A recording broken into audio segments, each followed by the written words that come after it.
Сярэдняя школа нумар 3 горада Нясвіжа, мамчыц Арсеній, 7 клас.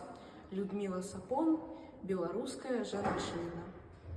У час прыемных адпускоў у лясы прыцягвае маліна.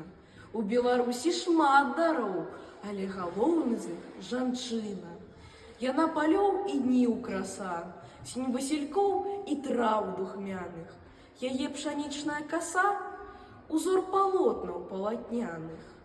І сімвал велічных карцін, людзей душэўных і натхнёных. Ёй к твару сетачка маршчын, ад дум і клопатаў штодзённых. Яна настойліва нясе свой талент у будзённай працы, выконвае задачы ўсе, ад шчасця посціцца ў танцы.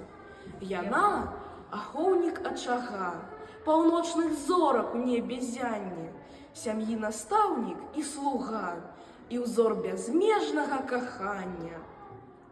Жыццёвы сэнс і моц ядра, часцінка дзён светабудовы, грамадскі дзеяч і сястра, і перамог вянок лаўровы.